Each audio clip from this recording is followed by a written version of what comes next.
Loneliness is not defined by the absence of people. It's defined by the absence of connection. We all know this because we can be surrounded by people and we can feel incredibly alone. We need more than the mere presence of others in order to feel that sense of connectedness. Because we know that when someone shows up to work feeling socially disconnected, they're 7 times more likely to be disengaged. And we know from Gallup that disengaged employees make 66% more mistakes. They're 5 times more likely to miss work due to stress or illness. They're 3 times more likely to underperform as compared to better connected colleagues, and they think about quitting twice as often.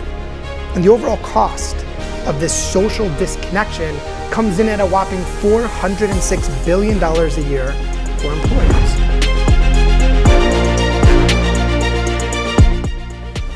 But in 2011, this is what they figured out.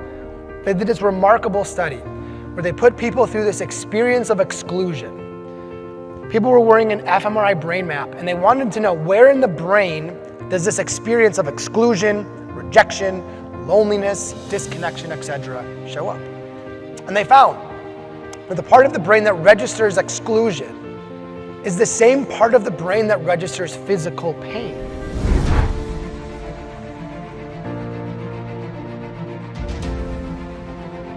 And what the researchers have found, they found that when we socially snack, we're essentially like getting a little bit of nourishment, like we're getting a little bit of dopamine to feel like, oh, like I'm connecting with these people, right? We're having some kind of an exchange in this digital environment, but the snacking's not good for us. We're not getting the real like nourishing experiences that make us feel connected. You know, there's a lot of these things that we don't have to be these big personalities to be connectable. We just have to be mindful of how we're treating people, how we're making them feel, and how we're showing up in those moments.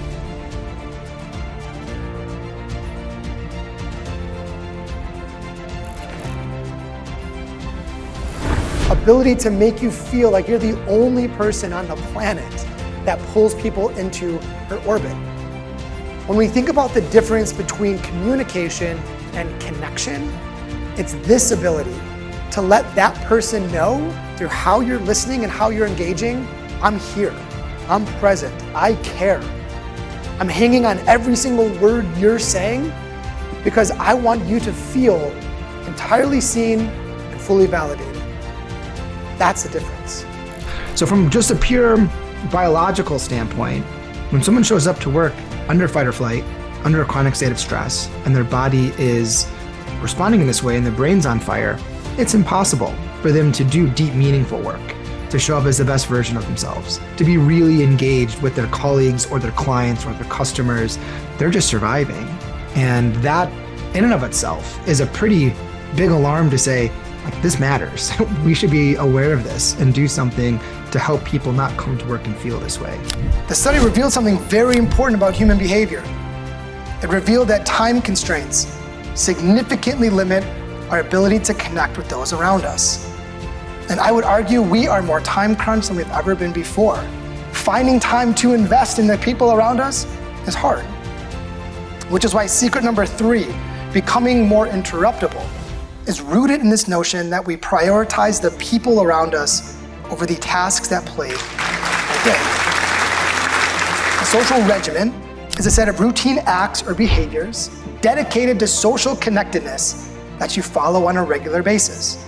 Just like how we make time for our physical fitness, we need to make time for our social fitness, because our social muscles need similar workouts in order to stay sharp and strong.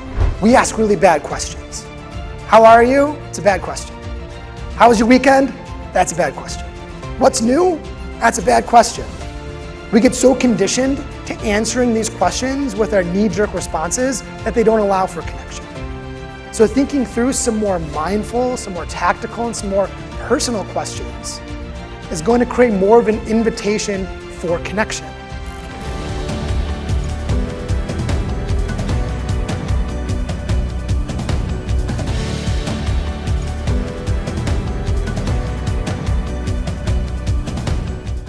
When event attendees use Rivet, here's what happens.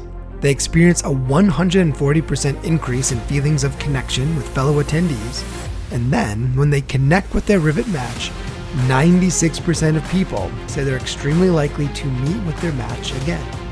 More than 20,000 people from many of the world's most innovative brands have been connected in a very meaningful and science-based way using Rivet, sparking new connections, collaborations, and friendships.